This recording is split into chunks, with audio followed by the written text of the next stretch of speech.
It is the nature of her love that is called into question. To love the child is to allow the child the freedom to love another and to attach to the father. The blatant and continual denial of the rights of William Stern by Mrs. Whitehead, by fleeing, by staying out of contact, by continually referring to him as Mr. Sperm Donor, must disturb us all. The observation of every expert is that the Sterns have formed a strong attachment to Melissa, and that she has a strong attachment to them, that the Sterns have a supportive, warm, and stable relationship.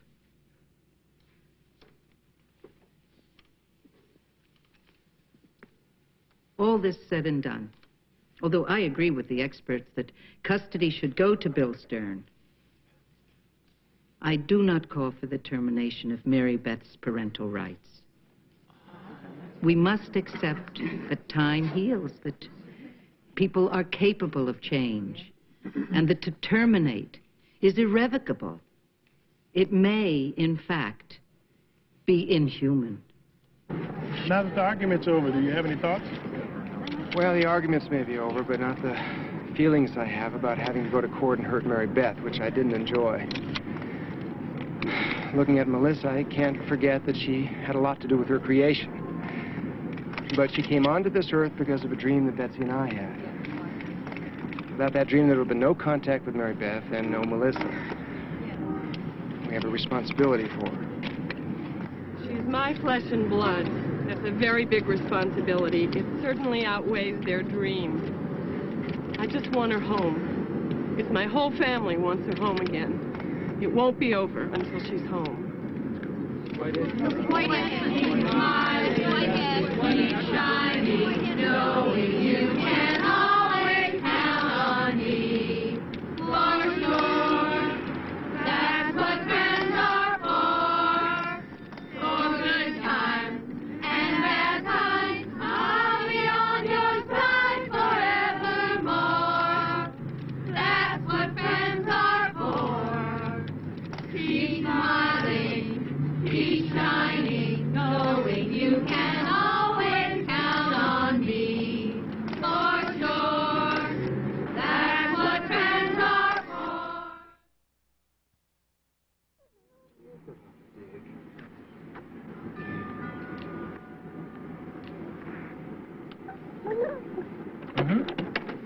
Hi. Well, nobody followed. Good. Yeah, because I was sure the press would get onto us. Well, I knew we could do this privately, and we did. Okay. Bye. Bye. Bye.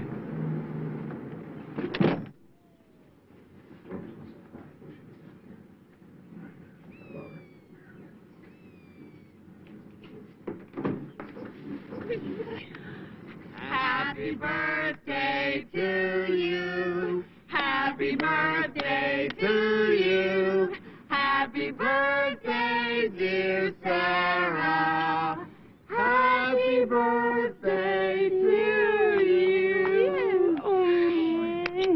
They're sweet. Smile, sweetie.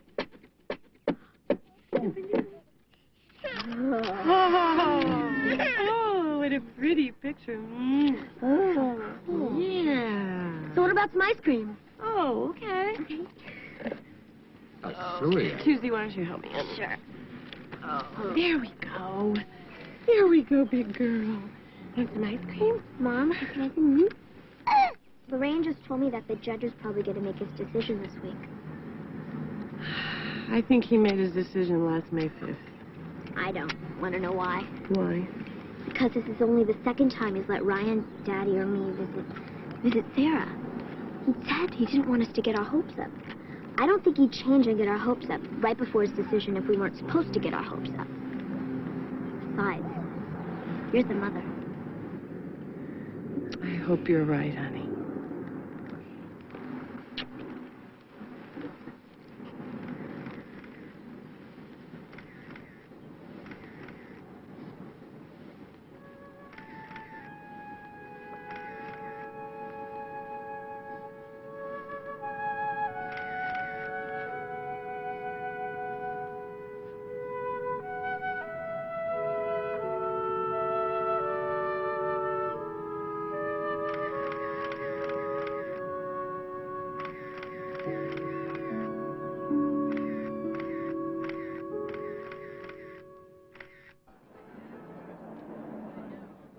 This court is satisfied that Mrs. Stern had a sound sense of threat to her well-being where she had become pregnant. She believed the medical knowledge of the time that the risks were high. And even if minimal, a risk is still a risk to the one who is faced with it, and so it was a genuine risk to Mrs. Stern. Another concern about surrogacy is that the practice will undermine traditional notions of family. How can that be when the childless husband and wife want so very much to have a child? They seek to make a family. In addition, the U.S. Supreme Court has held that the right to procreate is among the most basic civil rights of man, and that individuals have a right to privacy. This court therefore concludes that the surrogate parenting agreement is valid.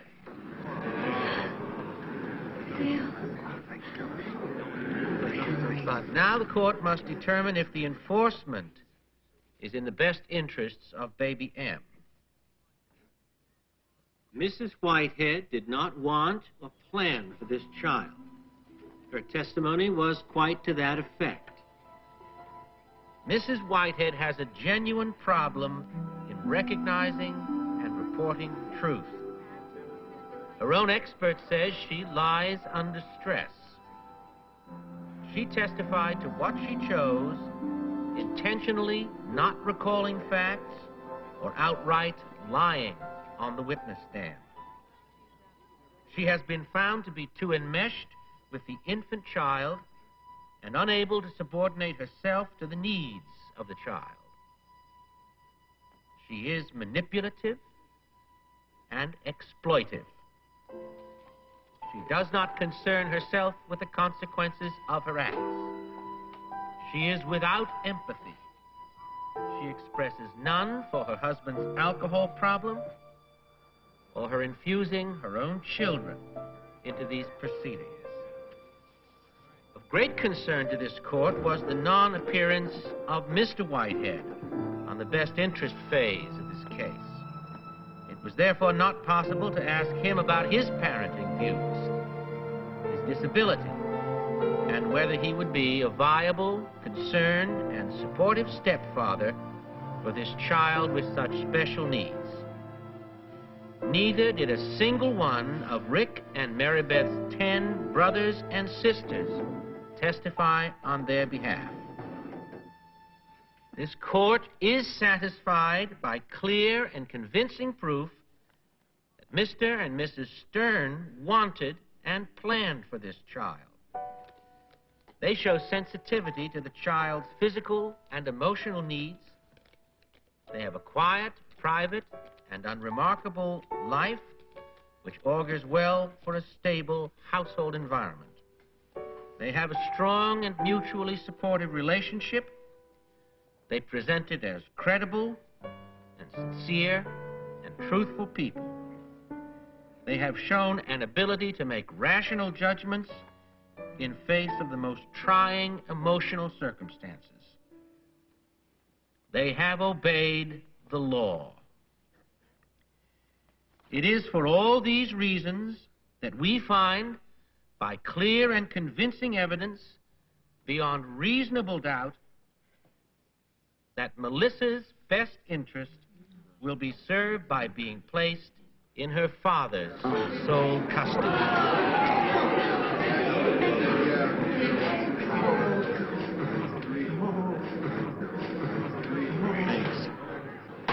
Order.